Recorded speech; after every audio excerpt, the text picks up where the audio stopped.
Euh, André Luther Meka, que lui répondez-vous?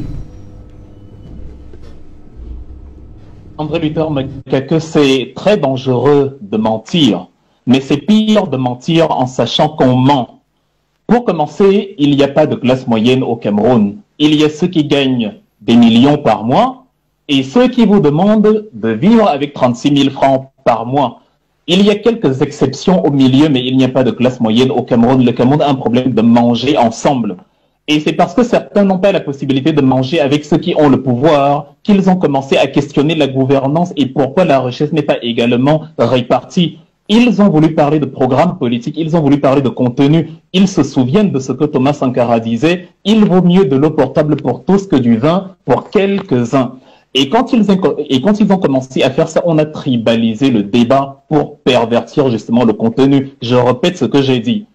Il ne faut pas mettre dans la tête des Camerounais, c'est totalement cynique de mettre dans la tête des Camerounais que le tribalisme commence avec Maurice Kamto au Conseil constitutionnel. Cela signifie que les concepts d'autochtones et d'allogènes inscrits dans la Constitution par ceux qui tiennent le régime actuellement sont du fait de Maurice Kamto. Cela signifie que quand Jacques Femendongo du RDPC disait dans les années 90 au sud, mes frères du village, dressons-nous contre l'envahisseur de l'ouest, c'était à cause de Maurice Kamto. Cela signifiait qu'en 1999, quand on a barré la route à André Woking à l'entrée de Yaoundé en disant un Bamileke à Yaoundé comme archevêque, jamais. Ça voudrait dire que c'est à cause de Maurice Kamto.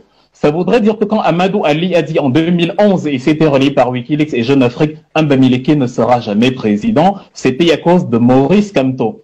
C'est à cause de Maurice Kamto. Donc, quand on a voulu battre campagne, puisque vous dites qu'il faut être légaliste et républicain, on s'est retrouvé dans des élections régionales qu'on nous reproche d'avoir boycottées. On voulait y participer en allant au sud. On nous a versé de l'eau en disant « rentrez chez vous, allez faire ça à l'ouest ». C'est au regard de cette mosaïque perverse orchestrée par ceux qui ont actuellement le pouvoir, et c'est ça qu'on appelle le tribalisme d'État.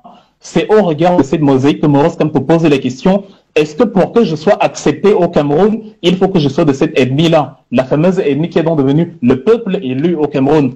Luther Meka a dit dernièrement que Paul Biya est au-delà de Jésus-Christ. Ça tombe très bien. Jésus-Christ a dit dans la Bible, de façon métaphorique, détruisez ce temple et en 3 jours, je le redresserai. Ils sont allés dire devant Ponce Pilate que Jésus a dit, je peux détruire le temple et le rebâtir en 3 jours. C'est la même méthode des pharisiens que André Luther Meka matérialise sur le plateau ici. Donc, si Paul Biya est Jésus-Christ, il est donc son pharisien, le cas échéant. Il ne faut pas pervertir ce que vous avez compris pour des fins politiques, alors que vous savez que ce n'était pas l'esprit derrière. Maurice Kamto demande désespérément, pourquoi est-ce que vous me marginalisez? Je suis un Camerounais comme tout le monde, j'ai le droit de vouloir le pouvoir comme tout le monde. On n'a pas à dire à ceux qui votent pour moi et qui ne sont pas de mon ennemi, que fais-tu dans les choses des Bamileke? Il dit alors, s'il faut donc un concours, parce que finalement, manifestement, on dirait que le bon Camerounais, c'est le Camerounais du peuple élu. S'il faut un concours pour être du peuple élu, ok, je vais le passer, il n'y a pas de problème. Si vous cataloguez Maurice Kamto comme tribaliste parce qu'il a dit ça, traitez-moi donc de tribaliste tout à l'heure, puisque moi-même, j'ai posé la question, si un sociologue dit en soutien justement au même RDPC, même s'il ne l'affirme pas, que les revendications du MRCO de la diaspora sont des revendications bamileke, si un intellectuel prétendument qu'on a nommé justement vice-recteur parce qu'il insulte copieusement, parce que c'est un peu ça au Cameroun, dit que ceux qui revendiquent sont une secte barami, ok, ça nous renvoie donc à la conclusion selon laquelle les Bamileke sont les seuls à avoir les yeux suffisamment ouverts pour comprendre que on ne peut pas payer une chambre à 25 millions la nuit à Genève pendant que Monique Oumate qu'elle meurt avec 2 jumeaux dans le ventre sur le parvis de l'hôpital à Cantini de Yaoundé. Moi-même, je prends bon sur moi et j'assume de poser la question, si c'est ça le peuple Bamileke, un peuple aussi noble, moi-même j'ai envie de passer le concours pour être Bamileke parce que j'aimerais être aussi noble que eux. Il ne faut pas pervertir le débat de cette façon. La politique a justement inséré le tribalisme d'État. Pourquoi on ne parle pas du vide astral qui constitue le bilan du RDPC? Il n'y a pas de programme politique, il n'y a pas de bilan, il n'y a rien à défendre. Donc quand des Camerounais vont venir vous dire où sont passés justement les projets structurants dont a parlé Paul Biya, où sont passés les 9% de croissance du document stratégique pour la croissance et l'emploi qui, après 10 ans, n'a rien donné. Évidemment, pour ne pas répondre à cela, on va dire le Bamileke, ce sont les Bamileke qui revendiquent. Aux dernières nouvelles, ils sont Camerounais, ces Bamileke-là. Vous fonctionnez au RDPC exactement comme les nazis, et d'ailleurs je l'ai thématisé il y a quelques jours, il y a peut-être certains éléments que je n'ai pas ajoutés.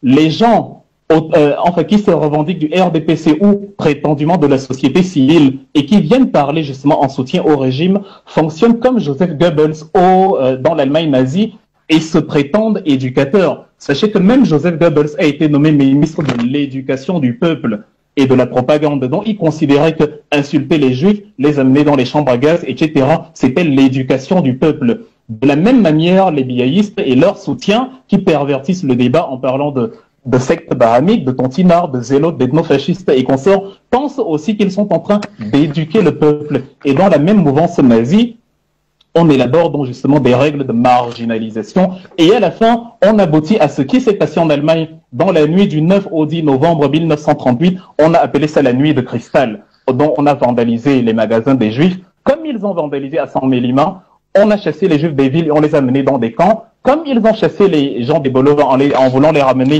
à l'ouest et ainsi de suite.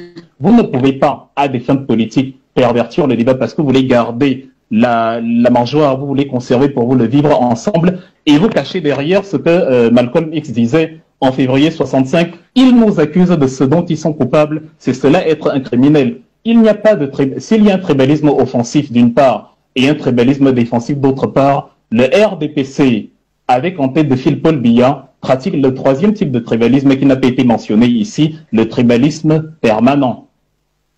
Merci Albin de Monturbin.